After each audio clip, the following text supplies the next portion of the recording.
Good morning everyone. सभी छोटे बच्चों को मेरा प्यार और बड़ों को नमस्कार।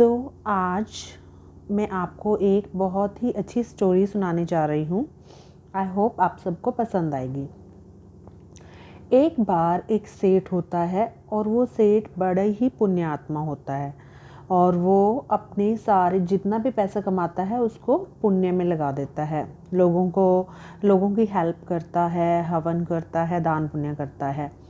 तो एक बार उसने क्या किया, अपना सारा का सारा पैसा एक कोढ़ियों के आश्रम में दान कराया और अब उसके पास खाने के लिए कुछ भी नहीं था, सिर्फ रहने के लिए एक घर था। तो उसकी बीवी उसको कहती है कि भी तुमने सब कुछ दान कर दिया, चलो ठीक है, बट मैं तुम्हारी वाइफ हूँ, मेरे लिए भी तुम्हारा कोई फ़र्ज बनता है, तो तुम कुछ ना कुछ करो ताकि हम खाना तो खा सकें। तो वो कहती है कि यहीं पास के नगर में एक सेठ रहता है जो कि सबके पुण्यों को खरीदता है और उसके बदले में कुछ पैसे देता है। तो तुमने इतने पुण्य कर रखे हैं, तुम ऐसा करो, उस सेठ के पास जाओ और कुछ पुण्य बेच आओ ताकि हम अपना गुजारा कर सकें। तो वो कहता है कि ठीक है, चलो मैं चला जाता हूँ, तुम कहती हो तो। और वो उसको 4 रोटी दे देती है बनाकर कि इसको खा लेना रास्ते में। तो वो कहता है कि चलो ठीक है। सेठ चल पड़ता है। तो रास्ते में उसको एक कुतिया मिलती है जिसने अभी अभी 5 बच्चों को जन्म दिया होता है। तो वो बहुत भूखी होती है, वो रोटी खाने लगता है तो वो उसके पास आके बैठ जाती है। तो वो उसको एक रोटी दे देता है। उसको इतनी भूख लगी होती है, वो फटाफट उस रोटी को खा लेती है। फिर उसकी तरफ बड़ी आशा से देखने लगती है कि मुझे और भी रोटी मिले। तो वो उसको एक और रोटी देता है, वो भी खा लेती है। तो ऐसे ऐसे करके वो चारों की चारों रोटी उस कुतिया को दे देता है। तो अब उसे भूख लगी थी, उसने क्या किया, पानी पिया और वो राजा के पास, उस सेठ के पास चला गया।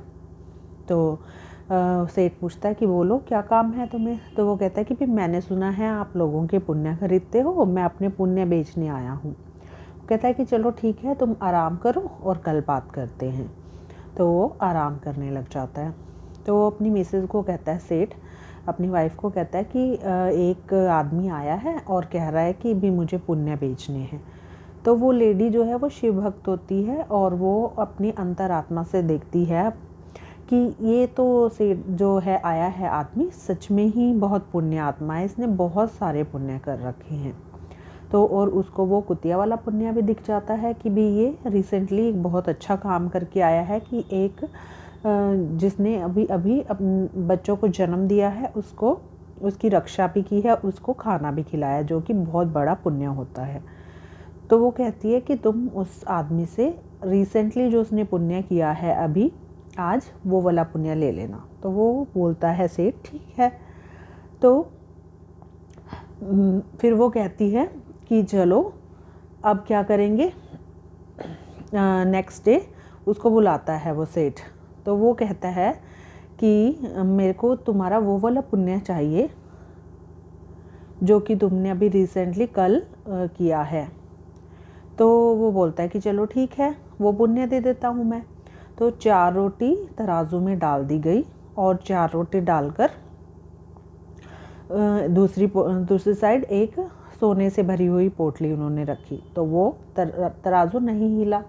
फिर उन्होंने एक और सोने की पोटली रखी, फिर भी तराजू नहीं हिला। फिर उन्होंने एक हीरे की पोटली रखी, लेकिन तराजू फिर भी नहीं हिला। तो अब सेठ समझ गया, भाई ये पुण्य तो बहुत बड़ा है जिसकी कीमत लग ही नहीं रही है, ये तराजू हिल ही नहीं रहा।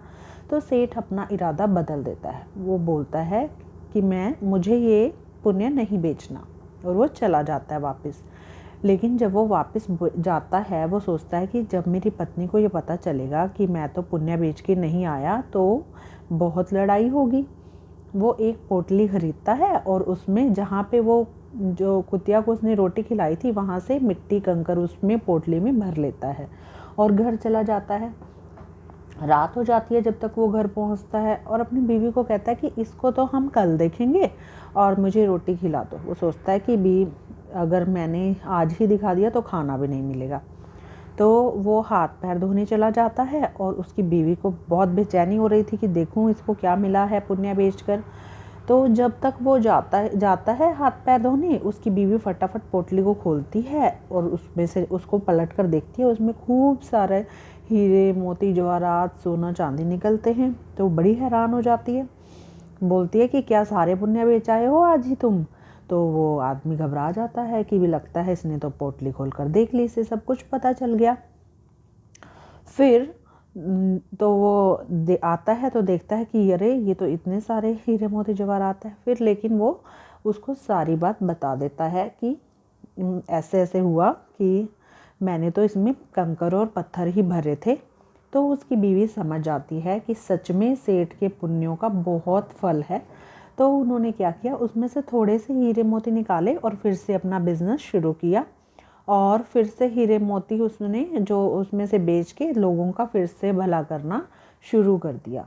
तो जो भी हम पुण्य करते हैं वो कभी भी हमारे वेस्ट नहीं जाते, भगवान उसका फल हमेशा हमें देता है।